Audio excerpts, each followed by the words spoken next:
start mga kapatid. Let's all stand up please. We'll start by prayer. After nyan ay we'll have our congregational singing and then dadako tayo agad doon sa ating preaching. Okay? Let's pray. Dear Heavenly Father, once again, we thank you for this time that we are gathered this afternoon. Salamat po sa fellowship and ganoon din po sa mensahe kaninang umaga. We thank you, dear Lord, that you have that there are people this afternoon that are willing to stay para po makinggan yung salita. Lord, I pray that your Holy Spirit will guide each and every one of us. Nang sa ganun po ay magtutumuli kami sa iyong salita. Lord, once again, ikaw po ang mamuno sa aming kalagitnaan. And also pray in the name of Lord Jesus Christ. Amen. Amen. Alright, let's call Brother Dustin, please.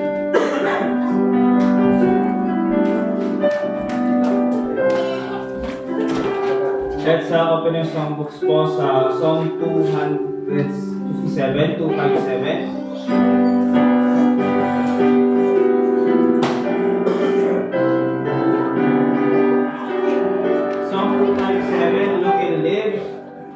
Let's sing it on first. I'm a message from the Lord, hallelujah. A message unto you, I give. It's recorded in His word, hallelujah. It is only that you look and live. Look and live, my brother, live. Jesus, now and then. It is recorded in His word.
Go to song number 213, 213.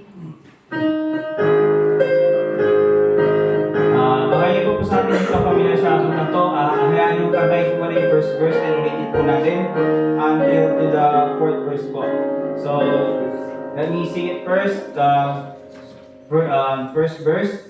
Since I lost my sins and I found my Savior, there is glory in my soul. Faith I sought and attained God's favor. There is glory in my soul. There is glory, glory, there is glory in my soul. Every day God grows and I conquer all my foes. There is glory, glory, there is glory in my soul. There is glory in my soul. Kuha po ba natin? Yeah, let's sing it again on first. Since I lost my sins and I found my Savior, there is glory in my soul. Since by faith I sought and obtained God's favor, there is glory in my soul. There is glory, glory, there is glory in my soul. Every day God grows and I conquer all my foes. There is glory, glory, there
heaven, there is glory in my soul.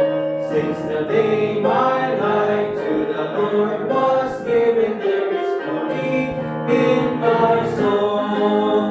There is glory, glory, there is glory in my soul. Every day brighter grows and I conquer all my foes. There is glory, glory, there is glory in my soul. There is glory in my soul. First and last. First and last. Sige po, pwede po tayo. Let's sing again, first and last po.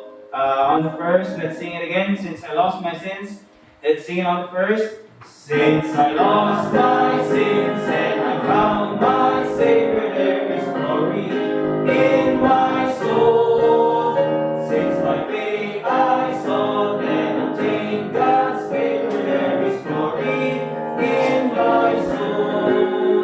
There is glory, glory, there is glory in my soul. Every day brighter grows and I conquer all my foes. There is glory, glory, there is glory in my soul. There is glory in my soul. On the last, since I entered Canaan on my way to heaven, there is glory in my soul. Since the day my life to the Lord was given, there is glory in my soul. There is glory, glory, there is glory in my soul. Every day brighter grows and I conquer all my foes. There is glory, glory, there is glory in my soul.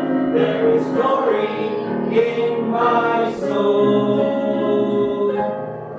Amen. Thank you, Brother Dustin. So yan po mga kapatid, sila Sister Angel at saka yung mga song leaders natin ay gumagawa sila ng program na sa ganun po ay mas marami tayong matutunan ng mga songs dyan sa songbook natin. Kasi makapal yan mga kapatid, siguro mga 10% lang dyan ang nakakanta natin. Di ba? Andyan din yung andyan ba yung kanta ng asin? Yung hibig ng pag-ibig. Diba? Mga gospel songs. Alright, let's open our Bibles please. Doon tayo sa thinking.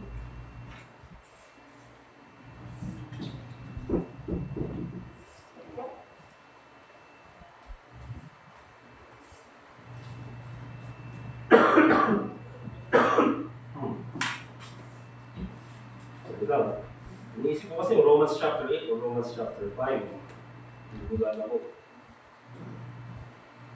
I think Romans chapter 5.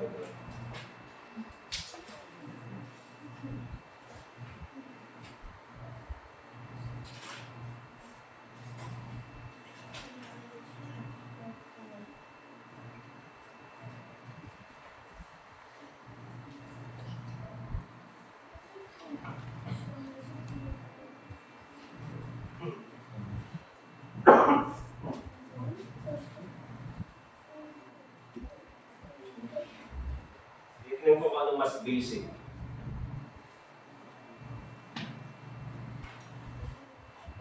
Alright, hindi yung Romans chapter 8 na lang.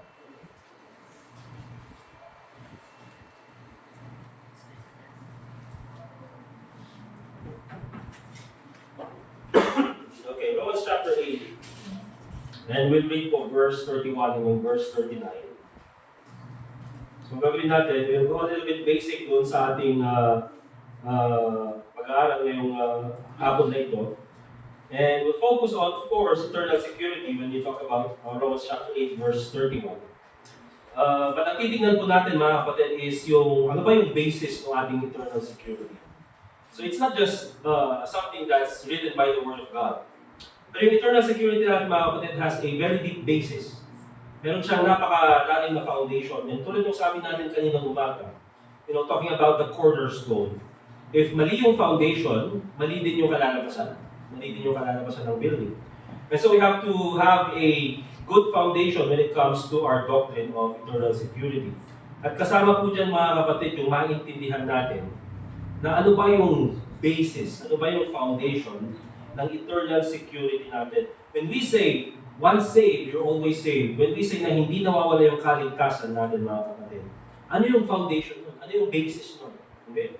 So in verse 31 and verse 39, basahin mo natin. I'll read verse 31 kayo sa verse 32. Then sabay-sabay tayo sa verse 39. Okay?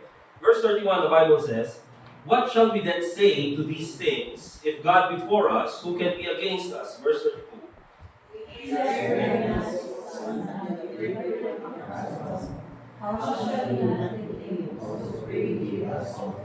Who shall lay anything to the charge of God's elect? It is God that justifieth.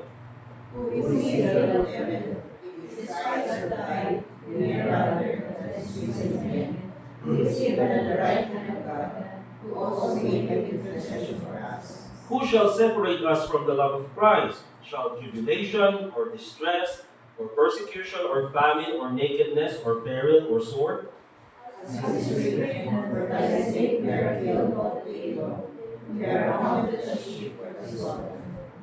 Nay.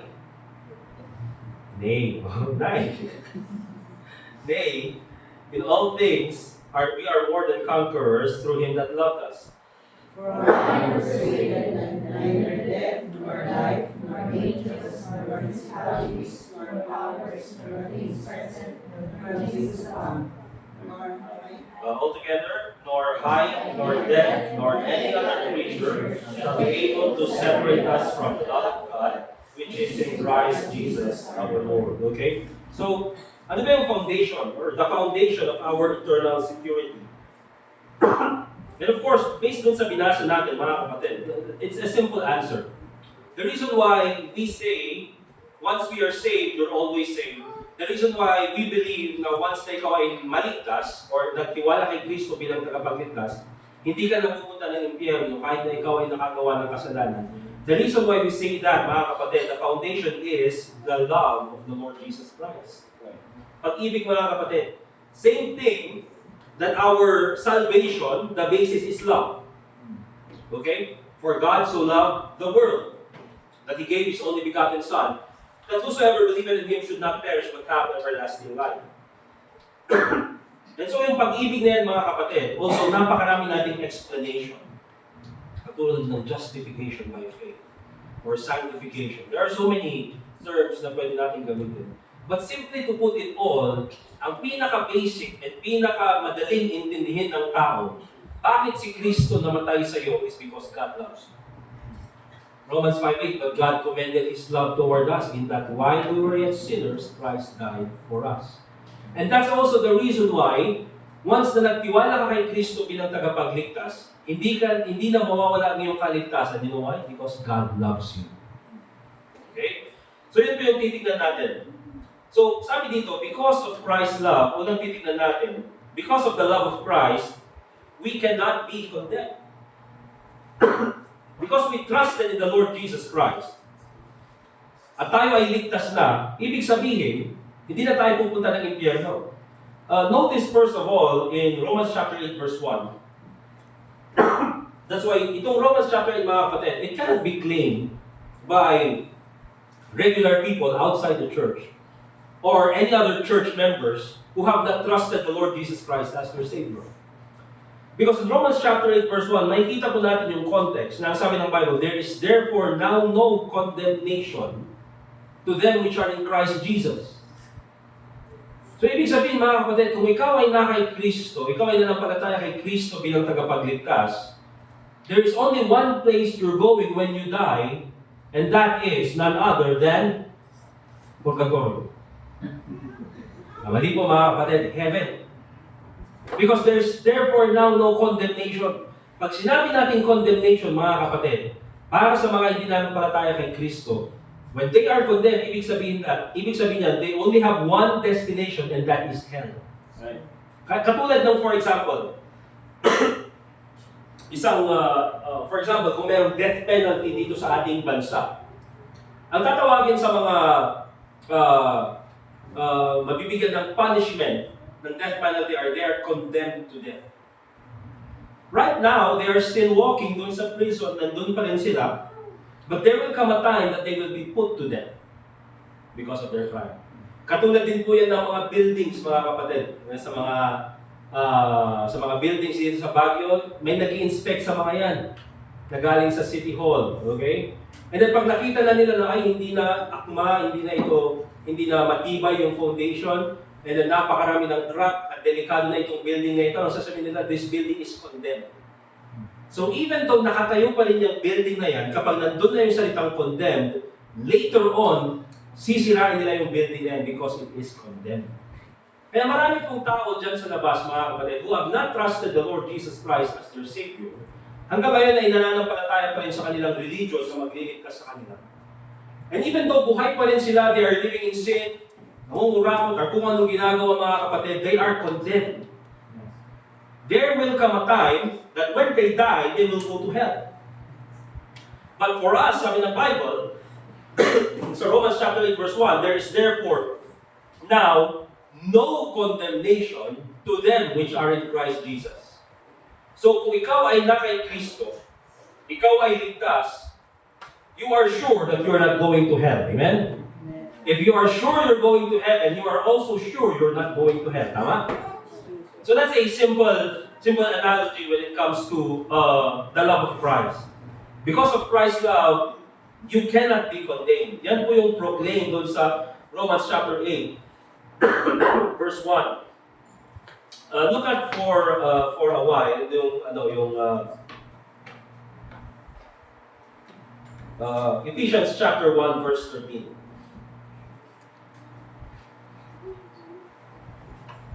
Yung na lang, yung Colossians chapter 1 verse 27, para mas makaigsit.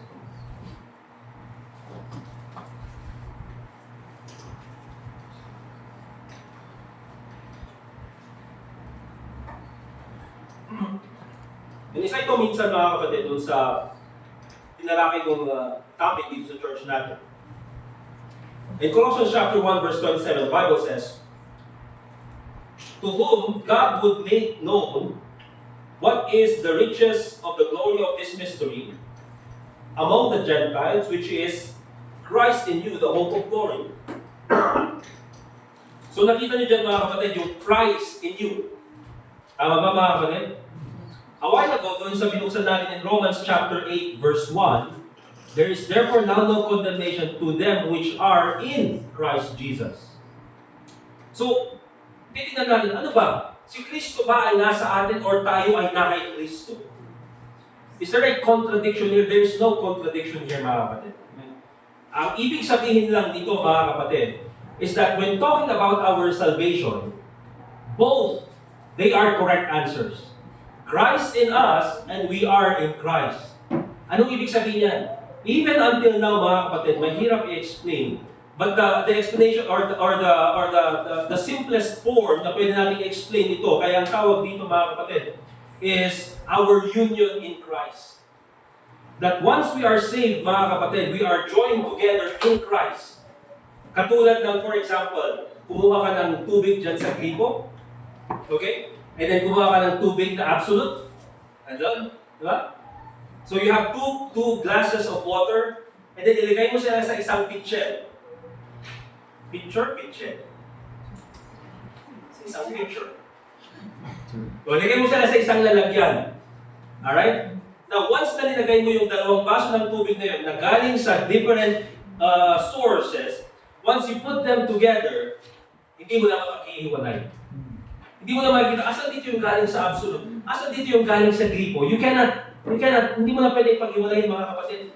Yun yung ibig sabihin ng union in Christ. Or union with Christ. We are in Christ and Christ is with us or in us. Hindi mo pwedeng paghiwalayin. Tama po mga kapatid? Ayan po yung isa sa mga basic ng ating salvation. That's why later on makikita natin that nothing shall separate us from the love of Christ. Alright? So yan po. That's the proclamation mga kapatid. But why is it mga kapatid that we are so confident in this proclamation? Because in verse 34, makikita natin mga kapatid that there was a payment. Kasi mga kapatid, our salvation ay hindi lang, let me ask you this mga kapatid. if God decided that He will save all people, can He save all people? If God decided na, okay, you know what? Mga tao na ito, hindi nila kaya iligtas yung sarili nila. And so I'm just going to decide to save all of them. Can God do that? Yes, because He is God. But here's the thing, mga kapatid. God is holy and He cannot overlook sin. Kaya nga yung kasalanan natin may kapalit, that is hell. Okay? So in order for Him na mag-provide ng kaligtasan sa atin, there must be a payment made. And the Bible says, in verse 34, who is He that condemned? Remember this, mga kapatid. Who condemned us to hell? Who condemned us to hell? Because of the law that God made, we are condemned to hell. Di ba? Ibig sabihin, if you take a look at it, mga kapatid, we are condemned because God condemned us to hell. It is Christ that died, yea, rather than is risen again, who is even at the right hand of God, who also maketh intercession for us. And so, kaya po si Jesus Christ namatay sa cross, He is the payment for our sin. Because He had to pay. Okay? He had to pay our sins on the cross. Kailangan niyang pagbayaran yan, mga kapatid, because God is love, mahal niya tayo. He wants to save all of us, but God is also holy. At hindi niya pwedeng, hindi niya pwedeng, i-overlook yung kasalanan as if walang nangyari. And at the same time, God is justice. Kailangan merong magbayad ng kasalanan. And so si Jesus Christ namatay sa cross bilang kabayaran ng ating mga kasalanan. Alright, so very clear po yan sa atin. But here's the thing, mga kapatid. Nung binayaran yung ating kasalanan, kanino binayaran? Kanino binayaran? When Christ paid the penalty of our sin, kanino binayaran?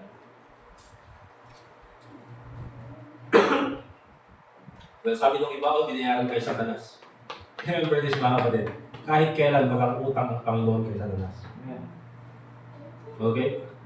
So, kanino binayaran ng Panginoong Kristo yung bayad ng ating kasalanan? Of course, going back doon sa binasa natin, verse 34, the answer is this: who is He that condemned? If God is the one who condemned us, then our sins should be paid towards God.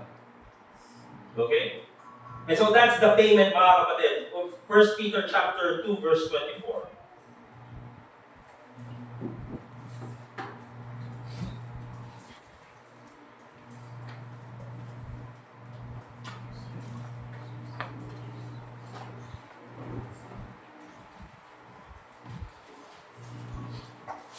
First Peter chapter 2, verse 24, the Bible says, who His own self, the Lord Jesus Christ, bear our sins in His own body on the tree, that we being dead to sins should live unto righteousness, by whose stripes ye were healed. Okay? Nandyan po, mga kapatid, dyan po sa dalawang, dyan po sa verse na yan, we see here two theological terms. May kita po natin, mga kapatid, yung propitiation, the appeasement of God's anger. Okay? Kaya ang sabi dyan, mga kapatid, is that He bear our sins, and at the same time, nandyan po yung expiation, the removal or blotting out of sin. Okay? Kaya ang sabi dyan, mga kapatid, doon sa 1 Peter 2:24, that we being dead to sin should live unto righteousness, by whose stripes you were healed. Dahil sa paghihirap ni Kristo, now you are sinless in the eyes of God when you trust the Lord Jesus Christ as your Savior. Okay? So yun po, mga kapatid. Again, yung sinless na hindi ibig sabihin na hindi ka na nakakagawa ng kasalanan. Ang ibig sabihin niyan, mga kapatid, when God looks at you, pag ikaw ay namatay, when God looks at you, even now, when God looks at you, hindi niya nakikita yung mali mo. Ang nakikita niya, the righteousness of the Lord Jesus Christ.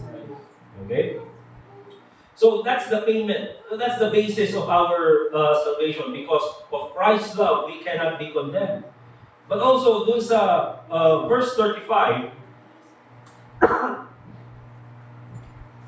that hindi lang siya rooted in theological truth. But also, you know what? Because of our eternal security, na galing sa ating Panginoon, because of Christ's love, we cannot be conquered. Anong ibig sabihin yan, mga kapatid? Dahil mahal ka ng ating Panginoon, dahil nasa iyo ang pag-ibig ng Diyos, at you cannot be separated from the love of the Lord Jesus Christ, you know what, mga kapatid? No trials can overcome you. Okay? Romans chapter 8, verse 35. Who shall separate us from the love of Christ? Ano ba? Shall tribulation? Problema galing sa mundo? No, it cannot separate you from the love of Christ. You see, kahit na meron kang pinagdadaan ng problema, mahal ka pa rin ng Panginoon. Remember that, mga kapatid. Or distress, tanggalin natin yung ha? Lagay natin na stress para maintindihan natin. Ang dami mong stress sa buhay. You know what, mga kapatid? God still loves you. You cannot be separated from the love of the Lord Jesus Christ. Or persecuted, or persecution. Maraming umaayaw sa'yo dahil sa iyong pananampalataya or because of your doing the right thing or preaching the gospel of the Lord Jesus Christ. God still loves you. Or family. Dumarating sa buhay, mga kapatid, na kahit na anong gawin mo is, parang kulang pa rin. Nandyan dumarating yung gutom, mga kapatid, famine, or nakedness. Hindi mo na alam kung wala ka nang maisusuot na damit. Okay, dahil sa sobrang hirap ng buhay or probably, meron yung mga iba na even Christian sometimes dumadaan din sa landslide. Mga Kristiyano, mga kapatid, meron yung mga Kristiyano walang maisuot. Bakit? Na-landslide yung bahay nila. But even though ganun, mga kapatid, God still loves you. Or peril, or sword, or even sa time, mga kapatid, that you will die for your faith. You know what it is, mga kapatid? Whatever happens, whatever trial, whatever persecution, whatever tribulation na dumating sa buhay natin, we can all conquer it, and we cannot be conquered by it because of the love of the Lord Jesus Christ. Amen.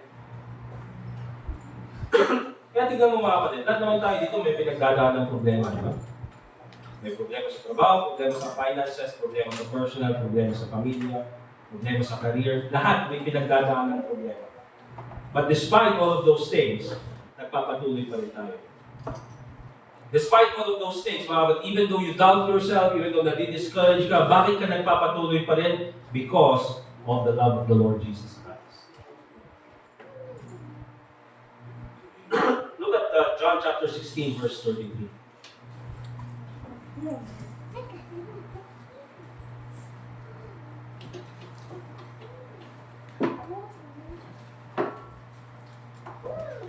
The Bible says, "These things I have spoken unto you, that in me you might have peace. In the world you shall have tribulation, but be of good cheer. I have overcome the world." Yan po yung sabi ng ating Panginoong Jesucristo. Kasi mga kapatid, parehas po yung saved and unsaved ay dumadaan po sa problema. Kaya huwag po kayong maniniwala doon sa sinasabi minsan ng iba. Mula na naging Kristiyano ako, doon pa dumami yung problema ko. Parang naging Kristiyano ako, parang doon pa naging miserable yung buhay ko. First of all, saved ka man or hindi, dadaan ka sa problema. Tama? Wala po tayo nakikita. Mula nung galit ako sa Panginoon, doon pa ako nagkaroon ng problema. Wala namang ganong reklamo. Karamihan is, mula nung naging Kristiyano ako, mula nung nag-baptist ako, mula nung naging faithful ako, at saka pa dumami yung problema ko. You see that kind of statement, mga kapatid, isa lang naman ang sinisisi ng statement na yan. When you say that statement, isa lang ang sinisisi mo, it's none other than God. Parang sinasabi mo, pambira, Panginoon, naging faithful ako, tapos ganito gagawin mo sa akin. Di ba? That's yung sense ng entitlement natin, mga kapatid. Na nung wala tayo kay Kristo, ang daming problema, pero ba't din tayo nagre-reklamo? Di ba? Ngayon na kay Kristo, tsaka natin sasabihin mo na kay Kristo, tapos ngayon pa ako nagkakaproblema. Baliktad, mga kapatid. Alright? And so mga kapatid, there are times na, and hindi ko sasabihin na, naiintindihan ko yung problema mo because in many cases mga kapatid, I do not understand. But what I know is this. Kahit na dumadaan ka sa problema, whether it be personal, whether it be finances, whether it be career, because of the love of the Lord Jesus Christ, if you stick to it at magpapatuloy ka lang mga kapatid, it gets better. Magiging okay din ang lahat. Ang kailangan lang natin mga kapatid is be patient. Ay kung hindi man natin makita mga kapatid na it doesn't get better in this world mga kapatid, when we get to heaven, it gets so much better. Amen? Kaya ngayon kinakanta natin mga kapatid, it will be worth it all when we see Jesus. Kaya pag andun na tayo sa langit, it will be worth it all. And then sabi ng verse, life trials seem so small when we see Christ.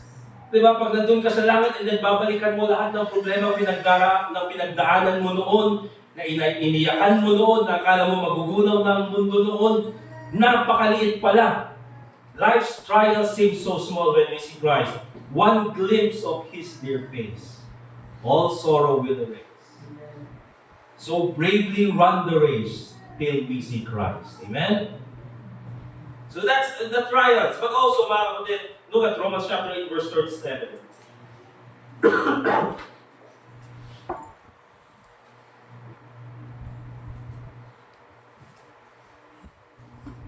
Nung binasa natin kanina, who shall separate us from the love of Christ? Wala. Whether it be tribulation, persecution, famine, nakedness, or peril, or sword, wala po. In verse 36, it even mentions, as it is written, for thy sake we are killed. All the day long we are accounted as sheep for the slaughter. Pero sabi ni Paul, verse 37, nay, no, none of those things can separate us from the love of Christ. Kaya sabi niya ganyan, in all these things we are more than conquerors through Him that loved us. Hindi tayo mapagtatagumpayan ng mga problemang ito. Mali. They will not overcome us. No, we will overcome them by the grace of the Lord Jesus Christ. We are more than conquerors to them. Through Him that loved us. Okay? Nandiyan pa rin yung pag-ibig ng Panginoon. What gives you through, ewan ko lang mga kapatid pero even me sometimes, pag nararamdaman ko yung pressure dun sa pagiging, first of all, of course, yung pressure sa pagiging tatay, I think marami sa atin na-experience yan, kahit yung mga nanay na-experience din yan. Yung pressure ng pagiging tatay. And then yung pressure ng pagiging panganay. Panganay ako eh. Di ba? Mas mahirap talaga mga kapatid, lalo na pag yung dalawang kapatid mo may autism.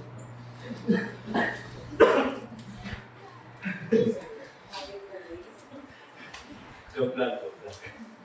Yung totoo mga kapatid, di ba? Ay, ano nila? Di ba? Panganay. So, nandiyan yung pressure. At sa same time, nandiyan din yung pressure minsan, pagiging preacher ng church. Diba? Tapos, yung pressure pa sa work. Yung parang feeling mo, tapos umaasa sa'yo, parang hindi ka pwedeng magkamali, kailangan magpatuloy, hindi ka pwedeng magpakita ng weakness, blah, blah, blah, blah. And there's so much pressure minsan mga kapatid. And then there's just times mga kapatid na parang sabi mo, pwede ba maging regular member na lang ako? Parang walang pressure. Parang walang Hanapin tayo sa mga kapatid, dumarating yung mga ganong klaseng kaisipan. And you know that it's not from the Word of God. Alam mo na hindi galing sa Panginoon. Kasi parang pag ganun yung dumating sa isip mo, alam mo, pag ganun yung dumating sa isip mo, parang ang tingin ko tuloy sa ministries, ano ba ito? Pabigat o privilege? Di ba? And then you go back, no, this is a privilege. Bakit? Because biyaya ng Panginoon na kahit na ganun ka, Mark Timothy Bacolong, kahit na ganyan ka, kahit na ang dami mong kamalian sa buhay, kahit na ang dami mong mga negative aspects sa iyong attitude, kahit na ang dami mong sabihin na nating weaknesses sa buhay mo, ang dami mong mali, still, by God's grace, God put you in the ministry. And so magtataka ka nga, kaya pala nagpatuloy si Apostle Paul. Yun pala yung sabi niya, the love of Christ constrained us. Na kahit na ang hirap ng ministry, patuloy pa rin. Bakit? Because they experienced the love of the Lord Jesus Christ. Kasi nakita mo mga kapatid, kung si Kristo nga nahirapan sa krus para sa iyo, how much more when it comes to you serving others? And so looking at that, mga kapatid, in all these things, we are more than conquerors. Is it all through our own abilities? Hindi po. Is it because of your intelligence? Hindi. Because of your education? Hindi. Because of your career? Hindi. The Bible says, through Him, the Lord Jesus Christ, that loved us. Okay? Kaya yung basis ng ating eternal security, mga kapatid, does not only talk about once saved, always saved. If you're saved, mga kapatid, no trial, tribulation can conquer you. Through the Lord Jesus Christ. Amen? There are times na magiging malungkot ka, there are times na iiyak ka, there are times that you might need to rest. Okay? There are times na minsan gusto mo rin magpahinga, but you have to continue. You know why? The love of Christ is in you. At hindi ko rin sinasabi na magpahinga mo. Pwede ba ako mag-backslide na kahit 2 weeks lang, 3 weeks lang? Eh wag na, magpatuloy ka lang mga kapatid. Minsan kasi inisip ko, pwede ba kaya ako gusto kong mag-ano rin? Maraming 2018, marami akong bakasyon. Pwede ba ako mag-bakasyon din ng 1 month? Inisip ko yun. Bakasyon kaya ako ng 1 month. Pagpahinga rin ako. Pero inisip ko, baka pag nagpahinga ako, baka tuloy-tuloy dito. Wag na. Di ba? Baka mamaya, uy, relax ka ganyan, okay? Hindi ka na gumising. No, relax ka yung gana ko na niya ako, Diyos. So, because of Christ's love, we cannot be conquered. Ganito pa mga kapatid, because of Christ's love, we cannot be cast off. Dahil sa pag-ibig ng Panginoong Jesucristo, we cannot be cast off. Remember this mga kapatid, may mga tao in your life who will betray you. As the reality of life, there is betrayal. And there are people in your life, mga kapatid, na even yung mga malalapit sa'yo, they will turn their backs on you. There will be times in your life, mga kapatid, that even the people you love will hurt you. Okay? But here's the thing. The Lord Jesus Christ, He will never cast you off. And saan po natin nakikita yan, mga kapatid? In Romans chapter 8, verse 39, sabi ni Apostle Paul, "For I am persuaded." This is my conviction, this is my belief, ito yung paniniwala ko, that neither death, here's the thing mga kapatid, talking about our salvation. And ang titignan natin dito mga kapatid, is our salvation, sabihin na natin, is equal, gawa ako ng konting equation. Our salvation is equal, let's say, the love of Christ. Because in the end, that's yung salvation natin, the foundation is God's love. Amen? So, if our salvation is eternal, then therefore God's love will also be eternal. Therefore, mga kapatid, kahit na anong dumaang problema sa buhay natin, kahit na anong dumaang circumstance sa buhay natin, God's love will always be there. Bakit? If salvation is always with us, then God's love is always with us. Right. Okay? Kaya sabi ni Apostle Paul, "For I am persuaded." Now, hindi lang ito mga kapatid, isang statement na ginamit ni Apostle Paul when it comes to his conviction that once he's saved, he's always saved. There are so many verses in the scriptures, mga kapatid, that proves eternal security. Notice, for example, mga kapatid, let's go to 1 John chapter 5.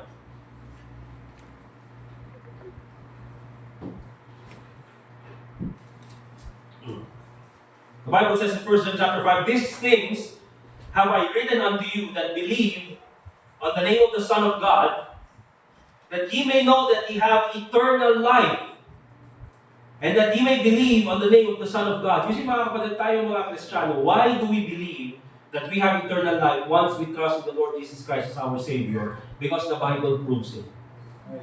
Kaya po, here's the truth mga kapatid. When it comes to the doctrine of salvation, when it comes even to the doctrine of eternal security, Alright? Remember this. That is not a Baptist doctrine. Okay? Salvation by grace through faith, eternal security, is not a Baptist doctrine. It's a Bible doctrine. Ibig sabihin mga kapatid, whether you are a member of the Baptist Church or not, if you study the Bible correctly, and with the guidance of the Holy Spirit, you will come up with the conclusion that salvation is by grace through faith, and once saved, always saved. Because it's not a Baptist doctrine. Remember that. And so what are the circumstances? Ito yung mga, sabihin na natin, in-enumerate ni Apostle Paul. The conviction is, I am persuaded. Ang sabi niya ganyan, neither death. You see, when you die, hindi mawawala yung salvation mo. Amen? So when you die, God still loves you. Neither death nor life, while you are still alive, hindi mawawala yung kaligtasan mo. Amen? Also, nor angels. Wala po makakatanggal ng iyong kaligtasan. Remember, si Lucifer was an angel. Therefore, mga kapatid, the devil cannot take away your salvation. Neither death, nor life, nor angels, nor principalities, the government cannot take away your salvation. Ang gobyerno, probably later on in our lifetime, they will take away our freedom to preach the gospel. Probably later on in our lifetime, they will take away our freedom, siguro, to worship the Lord Jesus Christ. There might come a time, mga kapatid, na probably yung mga susunod sa atin, mga Kristiyano, they will go through much tribulation, caused by the government. But here's the thing, mga kapatid, they might take away your rights, they cannot take away your salvation. Right? Nor principalities, nor powers, people who are in authority, nor things present. Nothing right now can take away your salvation. Amen? And at the same time, kahit na anong gawin mo sa ngayon, can never take away your salvation. Nothing in the present that you will do, or that you may do, can take away your salvation. Nor things present, nor things to come. Whatever happens, mga kapatid, once you trust the Lord Jesus Christ as your Savior, there might come a time in your life na pwedeng umalis ka sa church. There might come a time in your life na hindi ka na maninilbihan sa Panginoon. There might come a time in your life, mga kapatid, that you may make the wrong decisions in life. There might come a time in your life na hindi mo nabibigyan ng pagpapahalaga ang ating Panginoong Jesucristo. That might come. That day might come, mga kapatid. God forbid, it will happen. But if that day comes, remember this, God still loves you. Your salvation will always be there. Okay? So okay lang gawin yung mga, you can do all those things. Yung salvation mo andyan pa rin. But I can promise you this, it's a miserable life. I can promise you this, a life without the Lord Jesus Christ, it's a miserable life. Nor things to come, nor height, nothing from above can take it away from you, nor depth, nothing from beneath can take it away from you, not even hell, nor any other creature shall be able to separate us from the love of God. And where do we find the love of God? Which is in Christ Jesus, our Lord. All these things can happen, mga kapatid, sa buhay ng isang Kristiyano. But it can never be enough to take away the love of Christ. Kaya, mga kapatid, as I end, the basis of our total security or eternal security is none other than the love of the Lord Jesus Christ. Kaya I do not only call it eternal security. I actually call it total security. Okay? Because yung pag-ibig ng ating Panginoon Jesucristo is not only limited in our salvation, but in everything that happens in our life, whether it be trials na dadaanan natin, whether it be things that we will go through in the future, God's love is still there. Amen? The love of Christ is unchanging, unfailing, and if you read the scriptures, it is undeniable. We cannot be condemned because mahal tayo ni Kristo. We cannot be conquered because there is nothing that can separate us from the love of Christ. And when we cannot be cast off Because there is nothing that can separate us from the love of God, which is in Christ. Amen? So what's the basis of our eternal security? All boils down to the love of Christ. What's the basis of our salvation? All boils down to the love of Christ. The question is this: can we prove our love to the Lord Jesus Christ? I think it's time that we prove our love to the Lord Jesus Christ. And sabi ni Kristo, if you love me, keep my commandments. Okay? Ito yung sinasabi ng asawa ko sa akin. If you love me, keep my commandments. But that's the truth, mga kapatid. Okay? Kung talagang ibigin natin ang ating Panginoong Hesus Kristo, then let's do our best to read our Bible, let's do our best to pray, let's do our best to do all the things that we're supposed to do as Christians. Let's go to church, let's share the gospel, let's give our obligations sa ating Panginoon, and let's do all those things because we love the Lord Jesus Christ. Amen? Let us pray. Dear God, Heavenly Father, once again, we thank you for your love.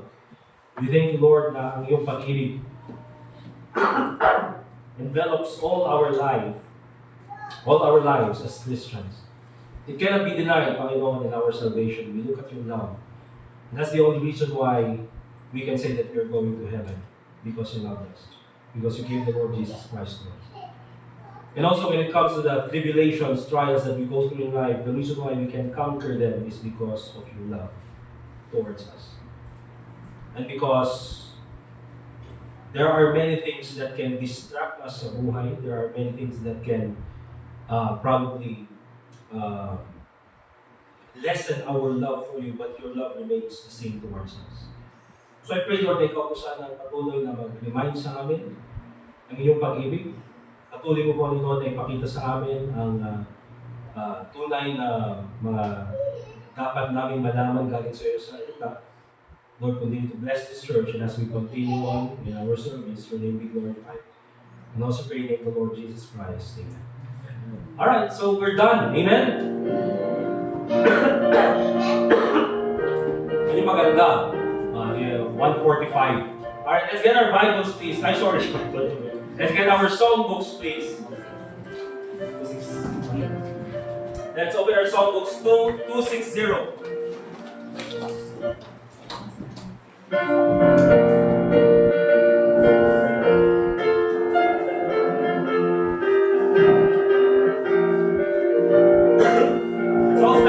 Song number 260, and then dun sa closing prayer natin, we'll ask you, Brother Edward. 260, He's able to deliver thee. All together, the first stanza. It's the grandest thing through the ages flow. It's the grandest thing for a mortal tongue. It's the grandest thing that the world ever saw. Our God is able to deliver thee. He is able to deliver thee. He is able to deliver thee. Though by sin oppressed, go to Him for rest. Our God is able to deliver thee. It's the grandest theme in the earth or made. It's the grandest theme for a mortal strength. It's the grandest theme. Tell the world again. Our God is able to deliver thee.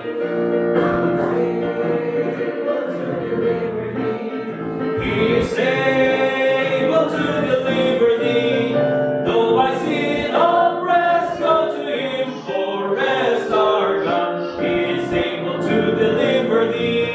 It's the grandest theme. Let the tidings flow to the guilty heart, to the sinful soul. Look to God in faith, He will make thee whole. Our God is able to deliver thee. He is able to deliver thee. He is able to deliver thee. Though by sin oppressed, go to Him for rest. Our God is able to deliver thee. Let's pray. Dear Lord, once again, salamat po sa mga aral po na aming tutunan ngayon, and we pray that ito po ay maging part po ng aming buhay. Ganun po ay may apply po namin sa buhay as we also salamat din po sa eternal security which is bigay mo po sa amin. And we also pray na ganun po ay may share din po namin sa tao na may anak po ng hinalo niyo ang buhay ng mga namin. And let's ask po for the full week and keep us safe and healthy. All this we pray in Jesus' name. Amen. Amen. Thank you mga kapatid. Also, meron tayong bisita si Ellie. Ano, yung bisita natin kayo ng umaga, nagtawag ng bisita sa hapon. So, shake hands with them, fellowship with them.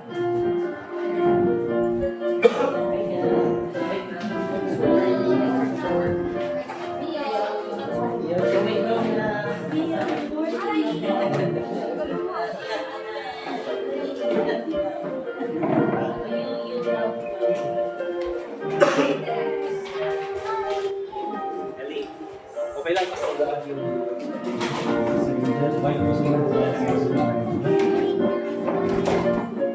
Kita mo siya picture.